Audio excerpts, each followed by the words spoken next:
Hello friends, कैसे हैं आप सब। उम्मीद करते हैं आप सब स्वस्थ होंगे। जी हाँ, आप अपनी तैयारी को आगे बढ़ाते होंगे। हम सब पढ़ रहे थे शिक्षण विधियाँ। शिक्षण विधियाँ वही हम सब पढ़ रहे थे जो बहुत इम्पॉर्टेंट है पेपर के हिसाब से हैं, क्योंकि शिक्षण विधियाँ वही पूछा जाएगा कि उस पेपर में कि ऐसी कौन सी शिक्षण विधियाँ हैं कि जो बच्चों से प्रेरित हैं, ये बच्चों के लायक हैं कि नहीं हैं, कौन उच्च स्तर के लिए शिक्षण विधियाँ हैं, कौन निम्न स्तर के लिए हैं। यही सब सारे क्वेश्चन बनते हैं। तो सबसे पहले हम यही गलती कर देते हैं, पढ़ने को तो बहुत पढ़ते हैं, बहुत लोग पढ़ाए हैं, बहुत लोग, चाहे आप ऑनलाइन कोचिंग पढ़ रहे हों, चाहे ऑफलाइन कोचिंग, चाहे आप नोट से पढ़ रहे हों। लेकिन उम्मीद और बातें ये निर्भर करता है कि आप किस तरीके से पढ़ रहे हैं, आप अपने पेपर के हिसाब से पढ़ रहे हैं कि नहीं पढ़ रहे हैं। यदि आप डिफरेंस इधर उधर गए तो आपको पढ़ने तो पढ़ लेंगे, पर उसमें से क्वेश्चन छांट के नहीं निकाल पाएंगे क्या कैसे पेपर में क्वेश्चन बन सकता है। तो आप सही तरीके से यदि आप पढ़ेंगे तो मुझे विश्वास है कि आपका एक भी क्वेश्चन शिक्षण विधियों से गलत नहीं होगा। चलिए दोस्त, वीडियो को शुरुआत करते हैं। आज हम सब पढ़ेंगे व्याख्या विधि। कौन सी विधि पढ़ेंगे? व्याख्या विधि। व्याख्या विधि से ही क्या पता चल रहा है? व्याख्या जो व्याख्यायित किया जाए, जो बोल चाल की, उसे व्याख्या रूप में एक उच्च स्तर तक बातें बढ़ चढ़ के बताया जाए, उसे व्याख्या विधि कहलाते हैं। क्या कहते हैं कि किसी भी विषय वस्तु का गहन ढंग से, भैया कैसे गहन ढंग से विश्लेषण करना क्या कहलाता है? व्याख्या कहलाता है। क्या कहलाता है? व्याख्या कहलाता है। किसी भी विषय वस्तु का जब गहन ढंग से, मतलब गहराई तरीके से उसका विश्लेषण किया जाए, एक एक पार्ट का कुछ छोड़ा नहीं जाए, चाहे जो टॉपिक हम पढ़ रहे हों, जब उसका एक एक टॉपिक को भी कवर किया जाता है गहन तरीके से, तो उसे विश्लेषण व्याख्या या व्याख्या विधि कहलाता है। इस विधि का प्रयोग ज़्यादातर या जटिल विषयों में किया जाता है। पेपर यहीं से बनता है। कैसे बनता है कि वह कौन सी विधि है जो जटिल विषयों के लिए उपयोगी होती है। आप यही पकड़ना, क्वेश्चन ऐसे बनेगा कि वह कौन सी विधि है जो जटिल विषयों में उपयोगी है, तो आप लगाएंगे व्याख्या विधि। क्या लगाएंगे मेरे दोस्त, मेरे भाई? व्याख्या विधि लगाएंगे, व्याख्या विधि। और समझाने के लिए तथा उच्च स्तर पर किया जाता है इस विधि का प्रयोग। भैया किस स्तर पर किया जाता है? क्वेश्चन ऐसे बनेगा कि वह कौन सी विधि है जो उच्च स्तर के लिए, उच्च बालकों के लिए प्रयोग की जाती है, तो अब व्याख्या विधि है। क्योंकि व्याख्या विधि से उच्च स्तर में आप व्याख्या कर सकते हैं, लेकिन जो छोटे बच्चे हैं, प्राइमरी लेवल पे आप पढ़ाने गए हैं, उनके वो उच्च स्तर पे व्याख्या करके बताएंगे आप, तो उतना बच्चा नहीं समझेगा। उसको उदाहरण के तरीके से, उसे भ्रमण के तरीके से, खेल विधि से आप इस तरीके से जब पढ़ाएंगे तो वह बच्चा समझेगा। लेकिन व्याख्या विधि से आप बताएंगे, उम्मीद ये नहीं है कि वह बच्चा समझ पाएगा। इसलिए दो क्वेश्चन यहाँ से बनता है। क्या क्या? कि वह कौन सी विधि है जो जटिल विषयों के लिए प्रयोग की जाएगी, तो आप व्याख्या विधि तुरंत लगाएंगे। वह कौन सी विधि है जो उच्च स्तर बालक के लिए प्रयोग की जाएगी, तो वह भी व्याख्या विधि कहलाएगी। क्या कहलाएगी? व्याख्या विधि। जैसे आप समाज को पढ़ा रहे हैं, क्या पढ़ा रहे हैं? आप समाज पढ़ा रहे हैं। आप समाज को पढ़ा रहे हैं, लेकिन समाज को बताने के लिए आपको क्या क्या बताना रहेगा? समाज की परिभाषा बताएंगे, सामासिक या समास के पद बताएंगे, सामासिक पद क्या होता है, समास विग्रह क्या होता है। इन सारे चीज़ों को जब आप अलग अलग तोड़ के विश्लेषण करके बताएंगे, तो बच्चा वह समाज तभी सीख पाएगा। इसलिए व्याख्या विधि समाज के लिए प्रयोग की जाएगी। समाज ही नहीं, अदर भी चीज़ें के लिए प्रयोग जाएगी। केवल हम उदाहरण की तरफ बता रहे हैं कि समाज जैसे आप पढ़ाना है, अगर समाज को बताना है तो आप व्याख्या विधि से ही बता पाएंगे। लाभ इसका क्या है कि जटिल व दुरूह विषय का ज्ञान कराने में इस विधि का प्रयोग किया जाता है। अभी बताए ना, जटिल व दुरूह मतलब कठिन विषयों के लिए व्याख्या विधि का प्रयोग किया जाएगा। और क्या? विषय का सरलीकरण किया जाता है। इस विधि से क्या क्या कर सकते हैं आप? विषय को सरल तरीके से आप बता सकते हैं। व्याख्या क्या कहता है कि आप छोटे छोटे खंडों को, उसको समझाने के लिए आप गहन तरीके से जब विश्लेषण करेंगे, तो आप विषय को सरल रोचक बनाने में कामयाबी पे व्याख्या विधि कहलाती है। अगला, पाठ के हर पहलू का ज्ञान होता है। अभी आपको पहले ही बताए कि विश्लेषण करके, मतलब छोटे छोटे जो खंड हैं उस खंडों के बारे में बताना। तो जब आप हर खंड के बारे में बताएंगे, छोटे छोटे पैकेज करके बताएंगे, तो पाठ का हर पहलू का ज्ञान होगा बच्चों का। अगला, सूचना तथा तथ्यों का ज्ञान होता है। इसके माध्यम से क्या क्या होता है? सूचना तथा नए नए तथ्यों का ज्ञान होता है। किस विधि से? व्याख्या विधि से ही। व्याख्या जब करेंगे, आपको नए नए शब्द आप नए नए शब्द का प्रयोग करेंगे, नए नए शब्द के माध्यम से बच्चों को ज्ञान कराएंगे, तो नए नए शब्द से क्या होगा? सूचना तथा तथ्यों का नया ज्ञान होगा। उम्मीद करते हैं मेरे भाई मेरे बहन, व्याख्या विधि से जो भी क्वेश्चन आपके पेपर में बनेगा, आप जिस तरीके से हम बता रहे हैं क्वेश्चन ऐसे ही बनेगा। उम्मीद करते हैं 100% कहते हैं, तो आशा करते हैं आपका व्याख्या विधि यहाँ से तैयार होगा। अगली विधि हम पढ़ते हैं निरीक्षण एवं अवलोकन विधि। बहुत इंपॉर्टेंट है। कौन सी विधियाँ? निरीक्षण एवं अवलोकन विधि। यहीं से क्वेश्चन बनता है पेपर दो ही के हिसाब से बनता है, या तो पूछेगा कि कौन बच्चों के लायक विध है, कौन बच्चों के लायक विध नहीं है, इस विध में क्या होता है, इस विध में क्या कैसे नहीं होता है, यही सारे क्वेश्चन बनते हैं। तो आप क्वेश्चन को समझ के चलना, क्योंकि पढ़ने के तो बहुत पढ़ लेंगे सब, लेकिन क्वेश्चन जब तक नहीं समझ पाएंगे आप तो हल कैसे करेंगे आप मेरे भाई मेरे बहन। निरीक्षण एवं अवलोकन विधि क्या कहता है कि शिक्षण करते समय यदि छात्र को पाठ विषय में शामिल वस्तुओं घटनाओं के अवलोकन एवं निरीक्षण का अवसर दिया जाए। क्या कहता है शिक्षणविद कि पाठ विषय में जो भी वस्तु या घटना को शामिल किया गया है उन्हें अवलोकन एवं निरीक्षण का जब अवसर आप देंगे तो यह शिक्षणविद क्या कहलाएगी, अधिक प्रभावशाली होगा। यह शिक्षणविद निरीक्षण एवं अवलोकन विद कहलाएगी। क्या कहलाएगी, निरीक्षण एवं अवलोकन विद कहलाएगी। जब बच्चों को अवलोकन एवं निरीक्षण का अवसर आप देंगे, अवसर यही देख लीजिए, अवसर ही पकड़िएगा। जब आप बच्चों को अवसर देंगे तब वह बच्चा उस कार्य को अवलोकन करेगा, निरीक्षण करेगा, तो वह उस बच्चे का ज्ञान अस्थायी रहेगा। जो भी चीज़ सीखेगा वह उसके ज्ञान में नई वृद्धि करेगा। लेकिन यह विध कैसी विध है, क्वेश्चन यही फिर बनेगा, यह विध कैसी विध है मेरे भाई मेरे बहन। निरीक्षण एवं अवलोकन अगर पूछ ले यह उच्च स्तर के लिए है कि निम्न स्तर के लिए है, तो आपका आंसर होगा हमेशा यह उच्च स्तरों पर कार्य करता है। कैसी विध है, निरीक्षण विध कैसी विध है, चाहे आप समूह शिक्षण करवा रहे हों एवं उच्च स्तरों पर शोध कार्यों में इस विधि का प्रयोग प्रभावी होता है। तो यह प्राइमरी लेवल के छोटे बच्चों के लिए नहीं विध है, यह उच्च स्तरों के लिए विध मानी जाती है। क्वेश्चन यहीं से बनेगा, तुरंत ही छांट के आपको रखना होगा। तो आप फैक्ट समझिए, क्या क्या फैक्ट निकल रहा है इस विधियों से, यही सारे क्वेश्चन बनते हैं। परिभाषा तो सब समझ जाएंगे कि निरीक्षण एवं अवलोकन विध क्या है।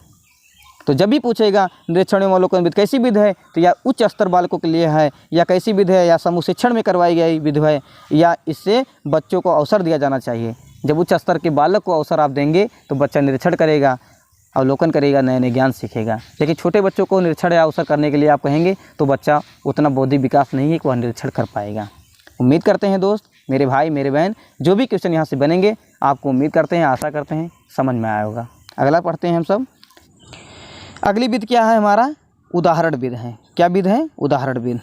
उदाहरण विध कहते किसे हैं, उदाहरण विध कहते किसे हैं कि किसी कठिन और गूढ़ तथ्य या घटना को, वस्तु को या सामग्री या प्रसंग या अनुभवों के प्रयोग द्वारा जब व्यक्त आप करते हैं तो उसे उदाहरण कहते हैं।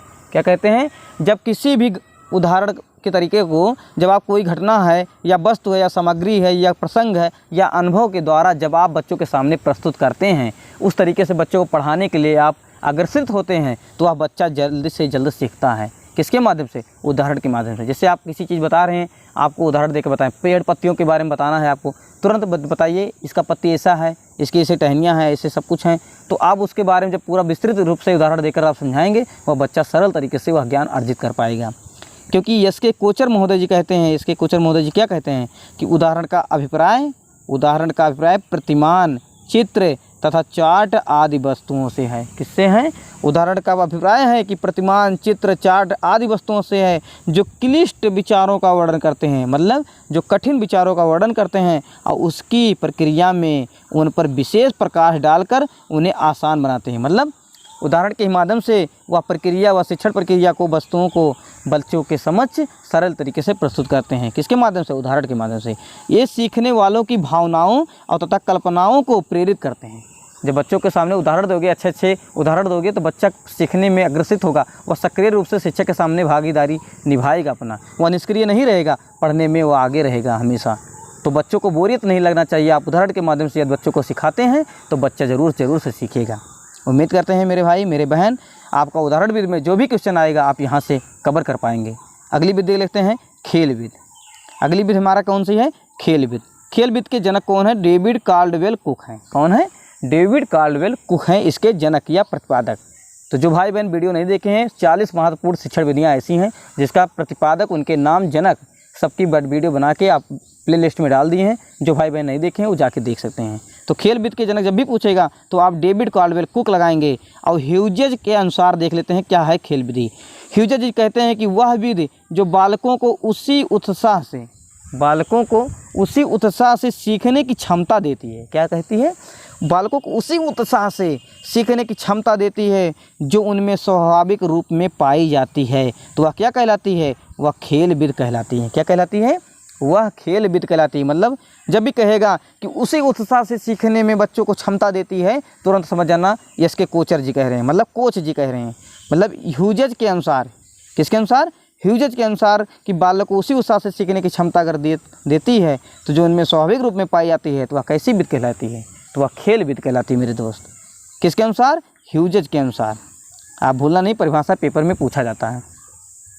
खेल खेल में सीखो, खेल विद कैसी विद है? पेपर में पूछा जाता है खेल विद कैसी विद है, ऐसे बन के क्वेश्चन आएगा। उसमें रहेगा दृष्टिकोण विद है, मनोवैज्ञानिक है, तर्कसंगत है, क्या है? तो आप मनोवैज्ञानिक दृष्टिकोण संगत विद लगाएंगे। मतलब खेल विद कैसी विद है? मनोवैज्ञानिक विद है। बहुत इंपॉर्टेंट है।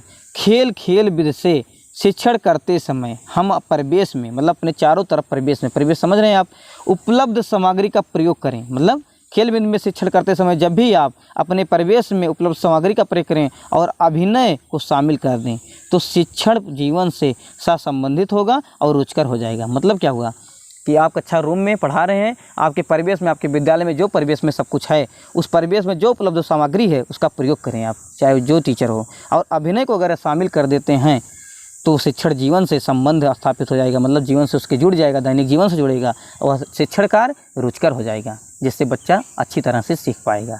उम्मीद करते हैं खेल विद से जो भी क्वेश्चन बनेगा आपका यहाँ से कवर हो जाएगा।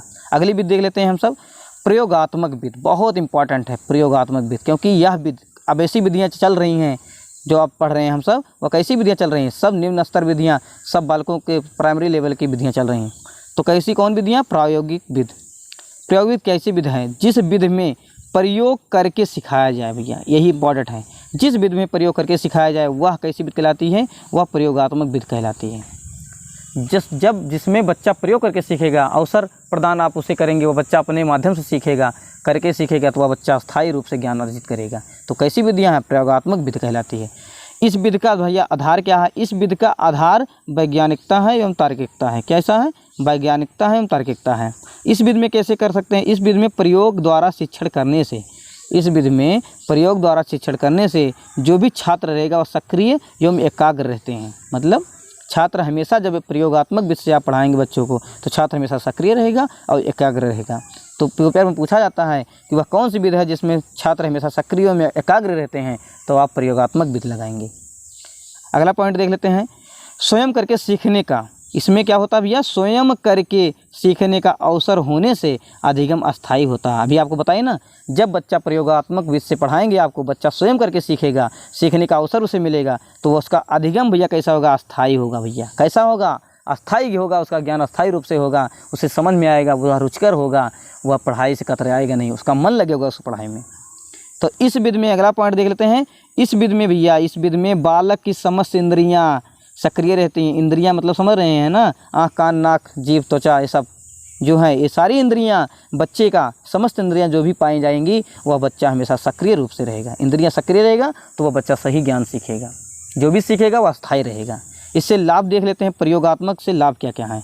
प्रयोग विधि से क्रियाशीलता बनी रहती है। अभी आपको बताया ना, प्रयोग विधि से क्या होगा? क्रियाशीलता बनी रहेगी। पेपर में बनेगा कौन सी विधि है जिससे बच्चों की क्रियाशीलता बनी रहती है, तो तुरंत आंसर लगाएंगे आप, प्रयोगात्मक विधि। अगला पूछेगा, ज्ञान प्रक्रिया दो तरफा होती है। इसमें कैसी होती है? ज्ञान प्रक्रिया जो रहेगी वो दो तरफा रहेगी। मतलब जो सिखाएगा, जो सीखेगा, जब आप सीखेंगे नेगेटिव विचार भी आएगा, पॉजिटिव। गलती होगा तो आप गलती से सुधार करके सीखेंगे, तो यह कैसी मानी जाएगी? ज्ञान प्रक्रिया दो तरफा होती है। अगला, कल्पना व यथार्थ का अंतर पता चलता है। मतलब कल्पना, जो आप कल्पना मन में बना लेते हैं, लेकिन जब कल्पना बना लेते हैं, लेकिन जब आप प्रयोग करके सीखते हैं तो आपको पता चलता है कि लेकिन कल्पना गलत था, हम जो प्रयोग करके सीखे हमें सही ज्ञान प्राप्त हुआ। जैसे कोई कहा गया नमक को पानी में डालिए, नहीं गलेगा, लेकिन आप नमक को जब पानी में डालेंगे गल जाएगा, तब आप जानेंगे ना कल्पना करके नहीं गल रहा था, लेकिन जब आप प्रयोग करेंगे तो आप जानेंगे नमक पानी में गलता है। इसीलिए कल्पना व यथार्थ का इसमें अंतर पाया जाता है। अगला, इसमें भैया जिज्ञासा शांत होती है। मतलब जिज्ञासा क्या हुआ? जो जिज्ञासाएं मन में उत्पन्न हो रही हैं, जब आप प्रयोग करके देखेंगे तो उसे तुरंत पता चल जाएगा, हम प्रयोग कर लिए, यह चीज़ हमें संतुष्टि मिल गई, यह चीज़ ऐसे ही होती है, ऐसे इसको किया जाता है, ऐसे इसको समझा जाता है, तो वह उसका जो जिज्ञासा मन में रहेगा बच्चों का, वह शांत हो जाएगा। कैसी विधि में? प्रयोगात्मक विधि में, प्रयोग विधि में ही शांत हो जाएगा। अगला विधि देख लेते हैं मेरे दोस्त, वाद विवाद विधि। बहुत इंपॉर्टेंट विधि है। कौन सा? वाद विवाद विधि। बहुत इंपॉर्टेंट। वाद मतलब वाद विवाद, दोनों के बीच में विचार विमर्श। ऐसी कैसी विधियाँ हैं? विचार से विमर्श विधियाँ इसे कही जाती हैं। जब किसी विषय पर चर्चा के लिए दो पक्ष होते हैं भैया। वाद विवाद में कितने पक्ष होते हैं, पेपर में बन जाए मान लीजिए इसे क्वेश्चन, वाद विवाद में कितने पक्ष, तो दो पक्ष होते हैं।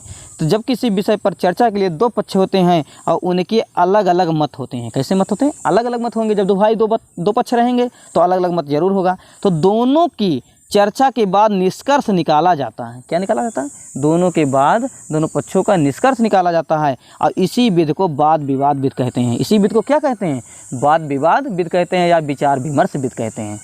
तो भैया इस विधि का महत्व देख लेते हैं हम। बच्चों में प्रयोग की जाने वाली विधियाँ हैं। इस विधि में भैया क्या होता है, अभिव्यक्ति की स्वतंत्रता होती है। मतलब वाद विवाद में क्या होता है, बच्चा उससे स्वतंत्रता होती है, जो कुछ भी कहना होता है वह कहे, मतलब अनुशासनहीनता के अंदर ही वह अपनी बात को रखे। तो इस विधि में अभिव्यक्ति की स्वतंत्रता होती है। तो पेपर कैसे बनेगा, क्वेश्चन समझिएगा। पहले क्वेश्चन बन गया कि वह कौन सी विधि है जिसमें बच्चों की अभिव्यक्ति की स्वतंत्रता होती है, तो आप आंसर में लगाएंगे वाद विवाद विधि। अगली, इसमें जिज्ञासा शांत होती है, मतलब जो मन में रहेगा भड़ास वो कहने का मौका मिलेगा। तो जब भी पूछेगा जिज्ञासा शांत होती है, तो इस विधि में भी होती है। कौन सी विधि, कौन सी विधि भैया, वाद विवाद विधि। इसमें नवीन ज्ञान में वृद्धि होती है। जब आप नए नए तरीके से विचार विमर्श करेंगे बच्चों के सामने, तो नए नए ज्ञान में वृद्धि होगी। अगला, मानसिक विकास के लिए उपयोगी विधि है। कैसी विधि भैया, मानसिक विकास के लिए उपयोगी, मतलब आपके मस्तिष्क में जो विचार उत्पन्न हो रहे हैं, जब आप वाद विवाद के माध्यम से बच्चों के सामने करेंगे, मतलब बच्चा टीचर से करेगा या लड़कों, मतलब उस ग्रुप में बच्चा से ही करेगा क्वेश्चन, तो उसके मानसिक विकास में जो कुछ भी रहेगा वह उपयोगी होगा, मानसिक विकास के लिए उपयोगी रहेगा। अगला, माध्यमिक कक्षा से उच्च कक्षा के लिए महत्वपूर्ण। माध्यमिक कक्षा से उच्च कक्षा के लिए महत्वपूर्ण, यह कैसी विधियाँ है, माध्यमिक कक्षा से मतलब निम्न स्तर पे यह विधि नहीं इम्पॉर्टेंट है। यह कैसी विधियाँ हैं, माध्यमिक के लिए है या उच्च कक्षा के लिए इम्पॉर्टेंट है, ये इम्पॉर्टेंट बन जाता है, यहीं से बनेगा क्वेश्चन। अगला, सुनने बोलने का कौशल विकसित होता है, मतलब बच्चा सुनेगा। कौशल 4 प्रकार के होते हैं ना, कौन कौन, सुबोपल, सुनना बोलना पढ़ना लिखना। तो उसमें से सुनने और बोलने का कौशल विकसित होता है। बच्चा सुनेगा, बच्चा अपनी पक्ष रखेगा, बोलेगा भी, तो उसमें बोलने का तरीका भी डेवलप होगा, सुनने का तरीका भी होगा। जो बातें सुनेगा आप उसको सही गलत का फ़र्क उसमें पता चलेगा। तो कैसी विधियों में, वाद विवाद में ही। तो उम्मीद करते हैं दोस्त, मेरे भाई मेरे बहन, आपको यहाँ से वाद विवाद विधि में जो भी क्वेश्चन बनेगा यहाँ से आपका कवर हो जाएगा। अगली विधि हम देख लेते हैं कार्यशाला पर विधि, बहुत इंपॉर्टेंट है। कार्यशाला पर विधि पेपर में पूछा जाता है, कार्यशाला या पाठशाला आप जो भी समझ रहे हैं, जो प्रयोगात्मक किया जाता है उसी तरह ये विधि है। तो इसे प्रविधियाँ भी मान सकते हैं, प्रविधि या विधि एक ही है।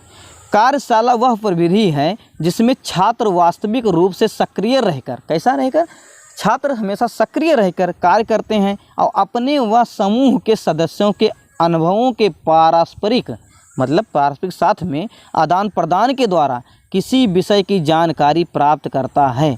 मतलब सक्रिय रहकर अपने समूह के सदस्यों के अनुभवों के पारस्परिक आदान प्रदान के द्वारा किसी विषय की जानकारी जब वो प्राप्त करता है, उससे भैया अतः ज्ञान स्थायी हो जाता है, विश्वसनीय हो जाता है, वह उपयोगी होता है।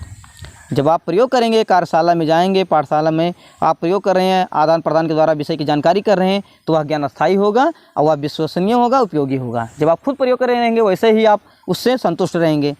डॉक्टर प्रीतम सिंह के अनुसार क्या कहती हैं प्रीतम जी, परिभाषा बनता है डॉक्टर प्रीतम सिंह के अनुसार कि कार्यशाला आमने सामने का ऐसा प्राथमिक समूह है जिसमें सामाजिक अंतःक्रिया अधिक नज़दीकी तथा प्रत्यक्ष होती है। यह सदस्यों पर अधिक सामाजिक नियंत्रण रखती है। कैसी विधि, कार्यशाला आमने सामने का ऐसा प्राथमिक समूह है जिसमें सामाजिक अंतःक्रिया अधिक नज़दीक तथा प्रत्यक्ष होती है। यह सदस्यों पर अधिक सामाजिक नियंत्रण रखती है। किसने कहा है, तो डॉक्टर प्रीतम जी ने कहा है। बहुत इंपॉर्टेंट परिभाषा है।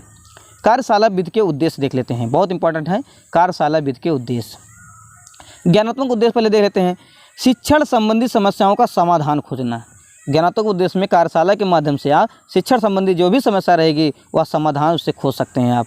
कि अगला देख लेते हैं पॉइंट, किसी प्रकरण के व्यवहारिक पक्ष को समझना। जो भी प्रकरण आपके सामने रहेगा उसके व्यवहारिक पक्ष, उसके दैनिक जीवन से आप जो जोड़ के पढ़ेंगे, ज्ञानात्मक रूप से देखेंगे, तो व्यवहारिक पक्ष को समझना ही कार्यशाला विधि के अंतर्गत रखा गया है। अगला पॉइंट, शिक्षण उद्देश्यों एवं विधियों का निर्धारण करना तथा उनकी प्रभावशीलता का मूल्यांकन करना। किसके माध्यम से होगा, कार्यशाला के ही माध्यम से होगा। जब आप प्रयोग करेंगे, प्रभावशीलता उसका देखेंगे, उसका मूल्यांकन करेंगे, उसका निर्धारण करेंगे, तो वह कैसी विधि कहलाएगी, कार्यशाला विधि कहलाएगी। वह ज्ञानात्मक उद्देश्य के अंतर्गत आएगी। क्रियात्मक उद्देश्य देख लेते हैं। क्रियात्मक उद्देश्य क्या है इसका, शिक्षण विधि की किसकी शिक्षण विद की? तो कार्यशाला की। तो शिक्षण की विशिष्ट क्षमताओं का विकास करना किसके माध्यम से होगा? क्रियात्मक। विशिष्ट क्षमताओं का विकास करेगा बच्चा कब? जब वह कार्यशाला कार्य करके सीखेगा।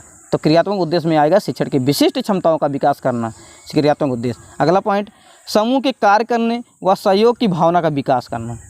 समूह में कार्य करने की भावना होगा और सहयोग की भावना का विकास होगा किस विधि में? कार्यशाला विधि में। अगला पॉइंट, शिक्षण की प्रभावी विधियों या प्रविधियों का निर्धारण करना। शिक्षण की प्रभावी विधियों या प्रविधियों का निर्धारण करना किस विधि में होगा? कार्यशाला विधि में ही होगा। अगला पॉइंट, शिक्षण कौशल का विकास व सुधार करना। शिक्षण कौशल का विकास व सुधार करना मतलब शिक्षण कौशल में जो भी कमियां रहेंगी, जो चीज़ बच्चों के लायक है या नहीं लायक हैं, वह उसके समस्याओं का विकास करेंगे, सुधार करेंगे और शिक्षण कौशलों का विकास करेंगे। ये कैसा उद्देश्य है? क्रियात्मक उद्देश्य है। इसके कार्य क्षेत्र कौन कौन से हैं देख लेते हैं। इसके कार्य क्षेत्र कौन कौन से हैं? पाठ्य योजना के नवीन प्रारूप बनाने हो। तो पेपर यहीं से पूछेगा कैसे कि कार्यशाला विधि का उपयोग कहाँ होगा, इसका क्षेत्र क्या होगा। तो पूछ लेगा पाठ्य योजना के नवीन प्रारूप बनाने हैं तो किस विधि का प्रयोग किया जाएगा? तो कार्यशाला विधि का प्रयोग किया जाएगा। जैसे पाठ्य योजना बनाते हैं तो आप कार्यशाला विधि का ही प्रयोग करके बनाते हैं आप। अगला पॉइंट, क्रियात्मक शोध के प्रयोग हेतु। पेपर पूछा क्रियात्मक शोध के प्रयोग हेतु कौन सी विधि प्रयोग की जाएगी? तो कार्यशाला विधि प्रयोग की जाएगी। आप इसे ध्यान रखेंगे। अगला, प्रश्न पत्रों के निर्माण हेतु, बहुत इंपॉर्टेंट पूछा गया है, बार बार पूछा गया है। प्रश्न पत्रों के निर्माण हेतु भैया कौन विधि प्रयोग की जाएगी? कार्यशाला प्रविधि का प्रयोग किया जाता है। ये टेट में आया हुआ क्वेश्चन है, बता रहे हैं आपको। अगली, विविध प्रकार की प्रश्नावली का निर्माण करना। विविध प्रकार की प्रश्नावली का निर्माण करना किस विधि में किया जाता है? तो कार्यशाला प्रविधि में किया जाता है। तो उम्मीद करते हैं मेरे भाई, मेरे बहन, मेरे दोस्त, कार्यशाला प्रविधि या जितनी भी विधियां हम सब पढ़ें, पूरी विधियां, जितने भी विधियां हम सब पढ़ें, सारी विधियां, प्रश्न से लेकर जितने भी प्रश्नोत्तर से लेकर सब कुछ विधियां जो हम सब पढ़ें, उम्मीद करते हैं यहाँ से जितने भी डिटेल में पढ़े हैं आपका एक भी क्वेश्चन नहीं छूटेगा। तो आप जब भी पढ़ें डिटेल में पढ़ें और उस फैक्ट के साथ पढ़ें, ऐसा नहीं पढ़ते जाएं आपको याद ना हो। तो यही दो ही पढ़िए शिक्षण विधि, लेकिन जो पढ़िए फैक्ट के साथ पढ़िए। तो उम्मीद करते हैं सभी भाई बहनों को वीडियो पसंद आया होगा। यदि वीडियो पसंद आया है तो प्लीज़ वीडियो को लाइक कर दें, वीडियो को शेयर कर दें और ईमानदारी से चैनल को सब्सक्राइब कर लें यदि आपको लगता है कि आपके लायक हम हैं। तो चलिए दोस्त, मिलते हैं एक अलग वीडियो में, तब तक के लिए जय हिंद।